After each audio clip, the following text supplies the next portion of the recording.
नमस्कार, आर्या न्यूज देख रहे हैं आप। मैं हूं आपके साथ विपुल पांडे। विदेश मंत्री एस जयशंकर सोमवार को असम के गुवाहाटी स्थित कामाख्या मंदिर पहुंचे। उनके साथ हेमंत विश्व शर्मा भी मौजूद रहे। बता दें कि राज्य में होने वाले विभिन्न कार्यक्रमों में विदेश मंत्री शामिल होंगे। वहीं दूसरी तरफ असम में आगामी में अप्रैल मई तक विधानसभा चुनाव होने की प्रबल संभावना है। अभी इसके लिए तारीखों की घोषणा नहीं हुई है, लेकिन आपको यह भी बता दें कि नागरिकता संशोधन कानून एक बड़ा मुद्दा है, क्योंकि राज्य की एक बड़ी आबादी का ऐसा मानना है कि सीएए की वजह से बड़ी संख्या में बांग्लादेशी जो हैं हिंदू शरणार्थियों को नागरिकता प्रदान की जाएगी। इससे पहले असम में सीएए को लेकर काफी विरोध प्रदर्शन भी हो चुके हैं।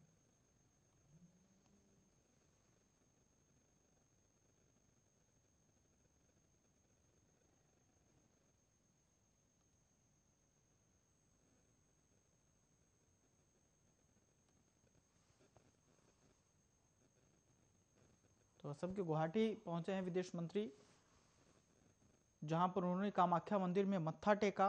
उसके बाद आपको बता दें कि असम में विधानसभा चुनाव होने हैं, लेकिन अभी हालांकि तारीखों का ऐलान नहीं हुआ है, लेकिन अंदाजा लगाया जा रहा है कि जल्द ही असम में विधानसभा चुनाव होंगे।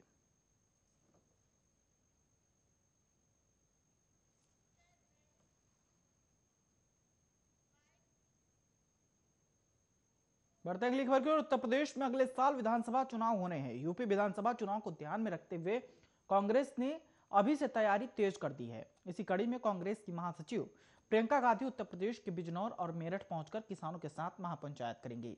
इसके अलावा अगले 3 दिनों तक मथुरा, मुजफ्फरनगर में भी कांग्रेस महापंचायत करेंगी। प्रियंका गांधी इससे पहले भी कई किसान परिवारों से मुलाकात कर मोदी सरकार पर हमले कर रही हैं। केंद्र की नरेंद्र मोदी सरकार के नए कृषि कानूनों के विरोध में किसानों का प्रदर्शन लगातार जारी है। कृषि कानूनों के खिलाफ किसान आंदोलन का सोमवार को 82वां दिन दिल्ली के अलग अलग बॉर्डर पर किसान सरकार के खिलाफ धरना दे रहे हैं। हालांकि गाजीपुर बॉर्डर और सिंधु बॉर्डर पर डटे किसानों की संख्या में अब तेजी से गिरावट आ रही है।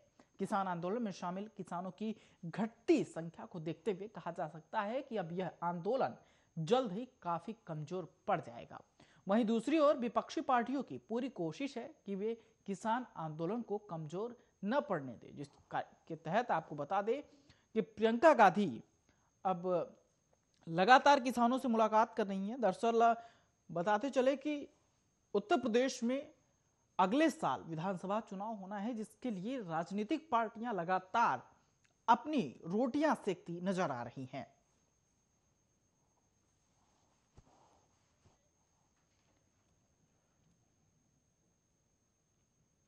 बढ़ते अगली खबर की ओर। कन्नौज जिले के छिबरामऊ में प्रगतिशील समाजवादी पार्टी के मुखिया शिवपाल सिंह यादव एक निजी कार्यक्रम में शामिल होने पहुंचे।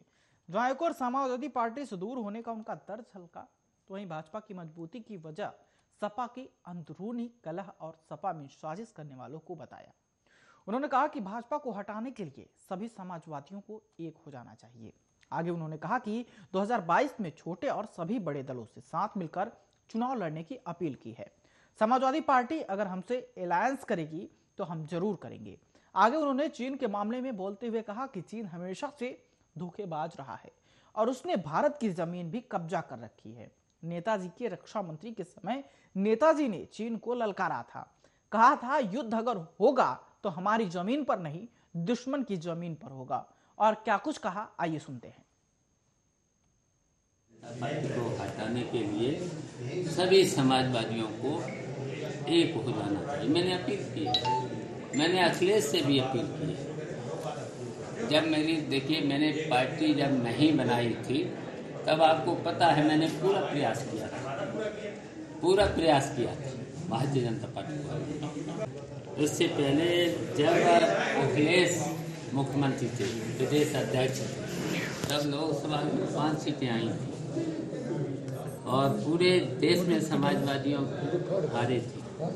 उसके बाद मैंने सबसे पहले नीतीश, फिर देवेगौड़ा, फिर उसके बाद शरद यादव, फिर उसके बाद ओम प्रकाश चौटाला, फिर लालू, फिर कमल मुनारका, जो चंद्रशेखर की पार्टी के राष्ट्रीय अध्यक्ष रहे, उसके बाद अजीत सिंह, उसके बाद पूरब के अंसारी, दो, एक पूर्व सांसद, इस समय सांसद हैं, एक विधायक, इन सबको इकट्ठा किया था। और जब इकट्ठा किया था तो इसमें साजिश करके भारतीय जनता पार्टी के लोगों से मिल करके नेताजी को भड़का करके जिन लोगों ने जो विलय कर रहे थे, ये गठबंधन नहीं बन रहा था, विलय, और नेताजी को राष्ट्रीय अध्यक्ष, सेंट्रल पार्लियामेंट बोर्ड का अध्यक्ष मान लिया था। उसके बाद जो तुड़वाने वाले लोग थे, साजिश करने वाले लोग थे, उनकी वजह से भारतीय जनता पार्टी मजबूत हुई है, नहीं तो भारतीय जनता पार्टी इस देश में नहीं आ सकती थी। बढ़ते हैं अगली खबर की ओर। ग्रेटा थनबर्ग टूलकिस्ट मामले की जांच कर रही स्पेशल सेल ने 22 साल की एक्टिविस्ट दिशा रवि को गिरफ्तार किया है। दिशा रविवार को बेंगलुरु से पकड़ी गई हैं, जो फ्राइडे फॉर फ्यूचर कैंपेन की फाउंडरों में से एक है। रविवार को पुलिस ने उन्हें कोर्ट में पेश किया, जहां से उन्हें 5 दिन के रिमांड पर लिया गया है। दिल्ली पुलिस का कहना है कि दिशा रवि ने व्हाट्सएप ग्रुप बनाया था और उसके जरिए टूलकिट डॉक्यूमेंट एडिट करके वायरल किया और टूलकिट डॉक्यूमेंट का मसौदा तैयार करने वाले षड्यंत्रकारियों के साथ काम कर रही थी।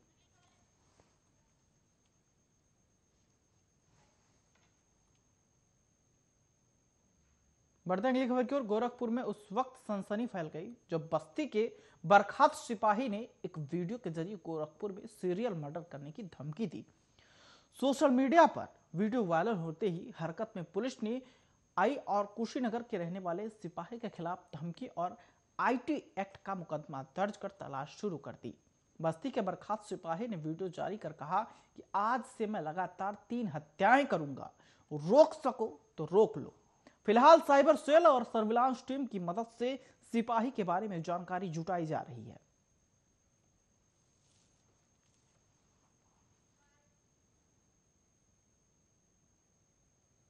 हाय दोस्तों, मेरा नाम दिग्विजय राय है।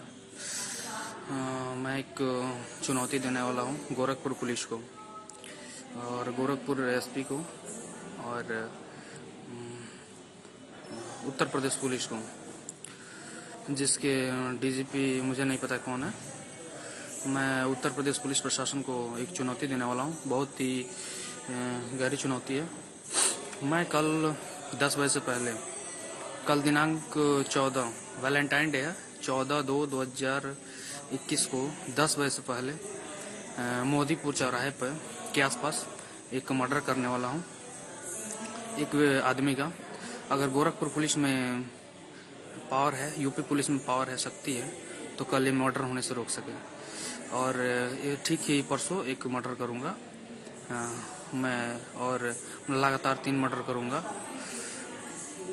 लेकिन कल का मर्डर एकदम श्योर है।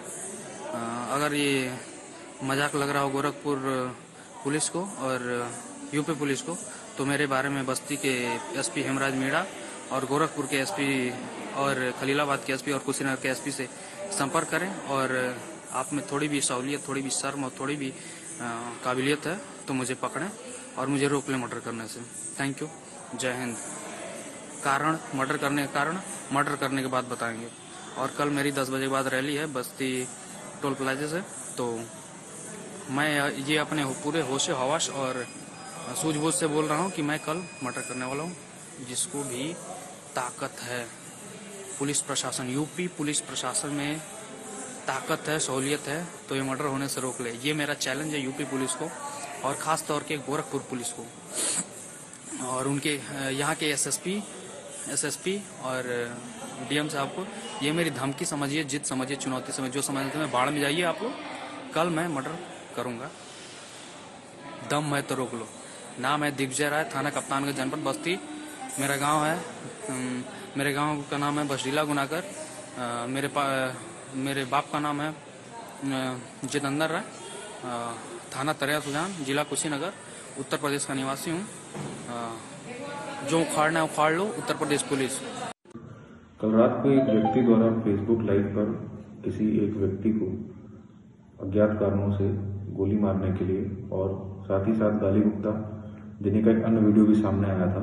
इन दोनों को संज्ञान में लेते हुए हमने थाना क्षेत्र कैंट में मुकदमा अपराध संख्या 86/2021 लिखी है, धारा 504-506 में। इसके साथ ही पूरी पुलिस फोर्स को सतर्क किया गया है और एक टीम बना करके इस व्यक्ति को पकड़ने की कोशिश की जा रही है।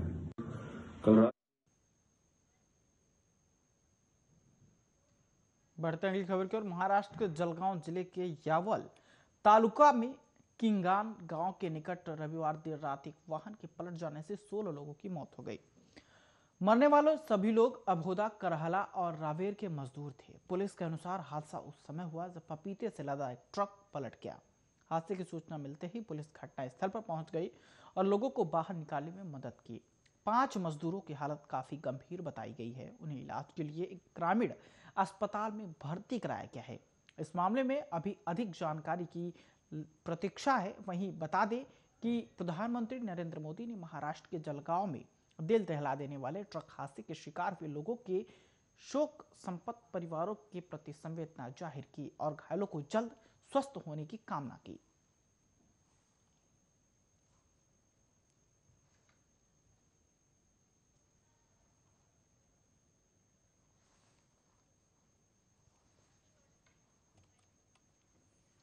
बढ़ते अगली खबर की ओर। तपोवन में एनटीपीसी के निर्माणाधीन हाइड्रो प्रोजेक्ट के टनल से शव को मिलने का जो सिलसिला है वो लगातार जारी है। रेस्क्यू ऑपरेशन के दौरान आज भी 3 शव बरामद किए गए हैं। आपदा के बाद से ही टनल के नीचे एसएफटी तक पहुंचने में बाधा बन रहे मलबे के विकल्प के तौर पर आजमाया गया। ड्रिलिंग का काम रविवार को अंजाम तक तो पहुंचा, लेकिन इससे जिंदगियों को बचाने के लिए पिछले 8 दिनों से चलाए जा रहे रेस्क्यू ऑपरेशन के हौसले पस्त कर दिए। एसएफटी के मलबे से फटे होने की जानकारी मिलने से रेस्क्यू टीम प्रशासन और टनल में फंसे व्यक्तियों के स्वजनों को निराश कर दिया। अब तक कुल बरामद किए गए कुल 54 शव और 22 मानव अंगों में से 29 शव और 1 मानव अंग की शिनाख्त की जा चुकी है। जिन शवों की शिनाख्त नहीं हो पाई है उन सभी के डीएनए सैंपल संरक्षित किए गए हैं। इसके अलावा जोशीमठ थाने में अब तक कुल 179 लोगों की गुमशुदगी दर्ज की जा चुकी है, जबकि अब तक कुल 55 परिजनों के डीएनए सैंपल शिनाख्त में सहायता के लिए लिए गए हैं। राहत और बचाव कार्य लगातार जारी है।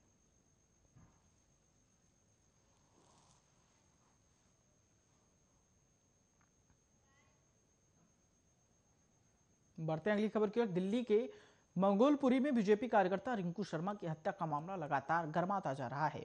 कल बीजेपी समेत तमाम हिंदू संगठनों के आह्वान पर रिंकू शर्मा के लिए श्रद्धांजलि सभा का आयोजन किया गया। इस अवसर पर हिंदू संगठनों के तमाम बड़े नेताओं के साथ बीजेपी के दिग्गज नेता भी मौजूद रहे।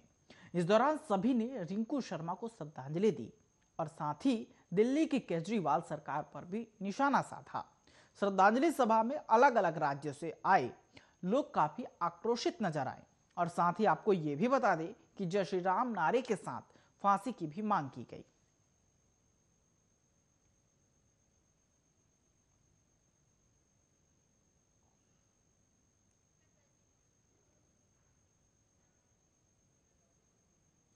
बढ़ते हैं अगली खबर की ओर। बिना सब्सिडी के रसोई गैस सिलेंडर की कीमत को 50 रुपए प्रति सिलेंडर बढ़ा दिया गया है। अंतर्राष्ट्रीय बाजार में कीमतें बढ़ने के बाद रसोई गैस सिलेंडर के दाम में इस महीने यह दूसरी बार वृद्धि हुई है।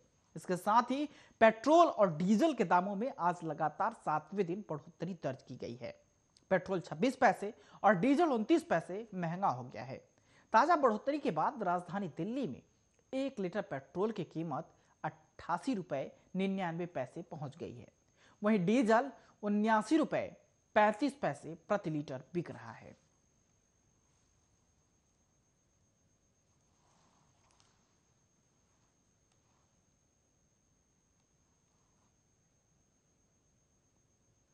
बढ़ते अगली खबर की ओर। आज से पूरे देश में नेशनल हाईवे टोल्स पर भुगतान के लिए फास्टैग अनिवार्य है। जिस गाड़ी पर फास्टैग नहीं होगा उस पर भारी जुर्माना लगेगा। हालांकि 2 व्हीलर वाहनों को फास्टैग से छूट दी गई है। फास्टैग साल 2011 में लागू किया गया था। साल 2017 के बाद खरीदे जाने वाले सभी वाहनों के लिए फास्टैग को जरूरी कर दिया गया था। अगर गाड़ी में फास्टैग नहीं लगा गया तो चालक मालिक को टोल प्लाजा पार करने के लिए 2 गुना टोल टैक्स या जुर्माना देना होगा। सरकार की तैयारी है कि 15 फरवरी से 100% टोल फास्टैग की मदद से ही कलेक्ट किया जा सके। फिलहाल नेशनल हाईवे से जितने भी टोल टैक्स आते हैं उनमें 80% ही फास्टैग से आते हैं। फास्टैग एक प्रकार का टैग या स्टिकर होता है। यह वाहन की विंड स्क्रीन पर लगा हुआ होता है।